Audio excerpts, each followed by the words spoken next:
Through the years, RCA Victor has built a tradition of continually introducing new ideas and products to bring new thrills and pleasures to millions in home entertainment. In keeping with that tradition, RCA Victor now offers a completely new development for new listening enjoyment with tape. Watch this. How long do you think it takes the average person to take off one tape and thread in a new one? 2 2/5 seconds? 32 1/5? Or 1 minute and 10 seconds? Let's find out. Ready, set, go. 2 2/5 seconds exactly. How did she do it? Here's how. The new RCA Victor conceived, developed, and designed tape cartridge for easy magazine loading to make playing a tape as simple as or even easier than playing a record.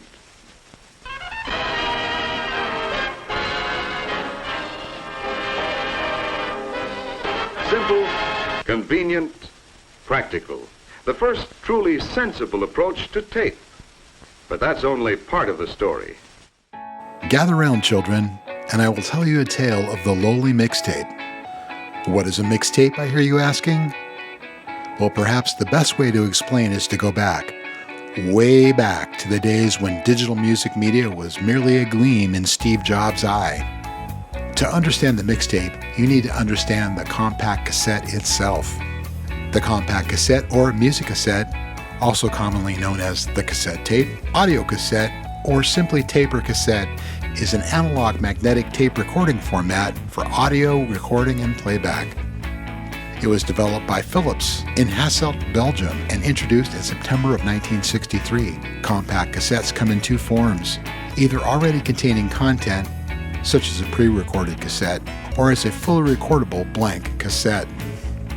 The compact cassette technology was originally designed for dictation machines, but improvements in fidelity led the compact cassette to supplant the stereo 8-track cartridge, ask your grandfather, and reel-to-reel tape, ask your great-grandfather, assuming he's still available, in most non-professional recording applications. The first mono cassette player, designed for use in cars, was introduced in 1968. This may be hard to believe, but between the early 70s and continuing through the 90s, the cassette was one of the two most common formats for pre-recorded music, alongside the LP record, and then later the compact disc.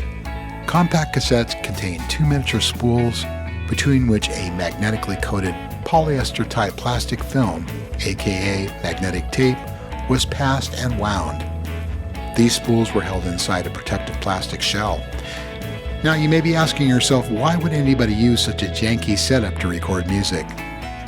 The answer is quite simply, it was the only game in town. But allow me to digress further. The original format for magnetic tape sound reproduction was the reel-to-reel tape recorder, first available in the United States in the late 1950s. It certainly was an improvement over wire recorders. We're not even going to go there. But loading a reel of tape onto the machine and threading it through various guides and rollers proved a daunting task for some casual users. In any event, it proved to be more difficult than putting on a vinyl record on a record player and flicking a switch. Enter the Learjet Stereo 8-track cartridge. Designed by Richard Krause while working under Bill Lear for his Learjet Corporation in 1963, this cartridge put all the fiddly bits into the cartridge itself, which reduced mechanical complexity. Lear doubled the number of tracks from 4 to 8, hence the name, which doubled the recording length to 80 minutes. Nothing short of revolutionary. For the first time, there was a practical way to listen to pre-recorded music in your house, boat, car, or Learjet. But there was trouble in paradise. Pre-recorded 8-track tapes tended to hold only a single album, about 46 minutes of content. Consumers wanted the ability to record more music on a single cartridge. And even though recordable 8-track tapes were available, the uniform length of each of the stereo 4 tracks made sequencing music a nightmare. You would end up with selections that switched mid-song, or long blank spaces if the song was too short. To sum it up, 8-track tapes were awkward. What people really wanted was the ability to record 30, 60, or 90 minutes at a stretch, and of course create mixtapes. So what is a mixtape? A mixtape is a compilation of music, typically from multiple sources, recorded onto a medium. It became popular in the 1980s, and the term normally describes a homemade compilation of music onto a cassette tape, CD, or digital playlist. The songs are either ordered sequentially or made into a continuous program by beat matching the songs and creating seamless transitions at their beginnings and endings, with fades or abrupt edits. Essayist Jeffrey O'Brien gave this definition of the mixtape, perhaps the most widely practiced American art form. Well, at least at the time. While the process of recording a mix onto an audio cassette from an LP or compact disc is technically straightforward, many music fans who create more than one mixtape eventually are compelled to confront some of the practical and aesthetic challenges involved in the mixtape format. From a practical standpoint, such issues as avoiding excessive amounts of blank tape at the end of one side, which requires careful planning of the length of each side of the mix, and reducing audible clicks between songs, which requires mastery of the pause button on the cassette recorder, have been identified as part of the shared experience of mixtape aficionados. From an aesthetic point of view, many enthusiasts believe that because a tape player, unlike Spotify, lacks the ability to skip from song to song, the mixtape needs to be considered in its entirety. This requires the mixtape creator to consider the transitions between songs, the effects caused by juxtapositioning a soft song with a loud song, and the overall narrative arc of the entire tape. One notable listing of such aesthetic rules can be found in a paragraph from Nick Hornby's High Fidelity. The making of a great compilation tape, like breaking up, is hard to do and takes ages longer than it might seem. You got to kick it off with a killer to grab attention. Then you got to take it up a notch, but you don't want to blow your wad, so then you got to cool it off a notch. There are a lot of rules. Back in the day, there were always lots of mixtape rules, which I always tried to studiously break. It's as if creating something very annoying was the goal, and then making it essential and endearing was the desired end result. I created a series of mixtapes called Bad Mix, which was meant both literally and figuratively. I would put the Circle Jerks next to the Beach Boys, next to a show tune from a Broadway musical, next to Steely Dan. Seemingly, I had the attention span of a gnat, but I've never been big on monoculture. Through these mixtapes, I introduced my peers to a lot of music they would not have been caught dead listening to, and in the process, made quite a few converts. The reverse was also true.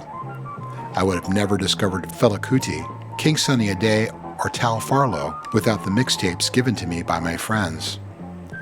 From an artistic point of view, many creators of mixtapes seem to regard them as a form of emotional self-expression, although whether a mixtape retains the same web of emotional associations when passed from its creator to the recipient is, at best, debatable. Some argue that in selecting, juxtaposing, or even editing originally unrelated tracks of pop music into a new work of art, the author of the mixtape moves from the passive listener to the archivist, editor, and finally active participant in the process of musical creation.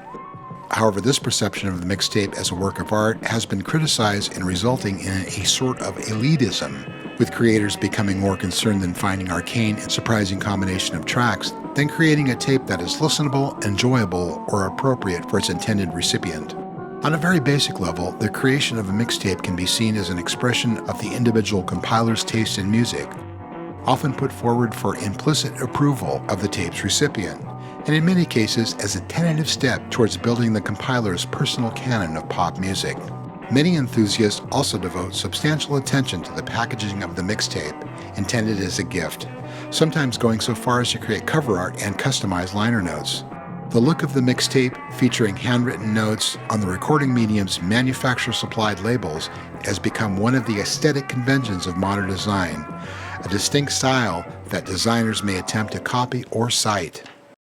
The technological hurdles were lowered to the point where the only resources required to create a mix were a handful of cassettes and a cassette recorder connected to a source of pre-recorded music, such as a radio or LP player. Improvements in fidelity allowed the cassette to become a major player.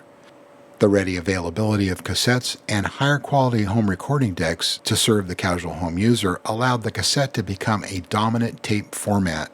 The growth of a mixtape was also encouraged by improved quality and increased popularity of audio cassette players in car entertainment systems, and by the introduction of the Sony Walkman in 1979.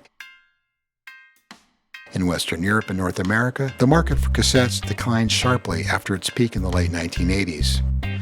This is particularly noticeable with pre-recorded cassettes, the sales of which were overtaken by those of CDs during the 1990s. In 1993, the annual shipment of CD players had reached 5 million, up 21% from the year before, while cassette players had dropped by 7% to approximately 3.4 million. The decline continued, and in 2001, cassettes accounted for only 4% of all music sold. Since then, further decline has occurred, with very few retailers stocking them because they're no longer issued by major labels. What do they know? Most of the major music companies had discontinued the production of cassette tapes by 2003. Cassettes remained popular for specific applications, such as car audio and telephone answering machines, well into the 1990s. Cassette players were typically more resistant to shocks than CD players, and their lower fidelity was not considered a serious drawback. However, the advent of shock-proof buffering technology in CD players, the general heightening of consumer expectations, and the introductions of CD auto-changers meant that, by the early 2000s, the CD player was rapidly replacing the cassette player as the default audio component in the majority of new vehicles in Europe and in America. The last new car with an available cassette player was the 2010 Lexus SC 430. Gotta get me one of those. As of 2012, blank cassettes were still being recorded and sold in some retail stores, often identified as audio cassettes, with the original compact cassette logo all but vanished from the packaging. Cassette recorders and players were gradually becoming more scarce, and fewer facilities for cassette duplication remained available. Although portable digital recorders are common today, analog tape still remains a desired option for certain artists and consumers. Some musicians and DJs in the independent music scene maintain a tradition of using and releasing cassettes due to its low cost and ease of use. Underground and DIY communities release cassettes regularly, and sometimes exclusively, particularly in experimental music circles, and to a lesser extent in the hardcore punk, death metal, and black metal circles, out of fondness for the format. Even among major stars, the forum has at least one devotee. Thurston Moore claimed in 2009, "I only listen to cassettes." Very few companies still make cassettes, but among those still cranking them out is National Audio Company, located in Missouri. NAC oversaw the mass production of the Awesome Mix No. 1 cassette for the film Guardians of the Galaxy in 2014. They reported that they had produced more than 10 million tapes in 2014 and that sales were up 20% the following year, their best year since they opened in 1969. In 2016, cassette sales in the United States rose by 74% to 129,000. In 2018, following several years of shortage, National Audio Company began producing their own magnetic tape, becoming the world's first known manufacturer of all new tape stock. Sadly, in 2011, the Oxford Dictionary removed the word cassette player from its 12th edition concise version. Some media sources mistakenly claimed that the word cassette tape was being removed, and this caused some media backlash. The term buggy whip, however, is definitely toast. For me personally, the cassette tape never went away. I own 2 vehicles with cassette players and enjoy nothing more than cruising down the highway listening to a tape I recorded 30+ years ago. It is said that all medium that ever existed is still currently in use. That may be a bit of a stretch, but for the lowly cassette, it's most certainly true. Physical media goes in and out of vogue. For someone who grew up tethered to the console stereo with a set of headphones, poring over the liner notes, musician credits, lyrics, and pictures on my Thin Lizzy Live and Dangerous album, watching a Spotify track or MP3 scroll by on my phone is a less than satisfying experience. Little wonder then that vinyl records are currently experiencing a renaissance. Could the compact cassette and its attendant mixtape be far behind? Only time will tell. I'm Matteo Noce. Thanks for listening.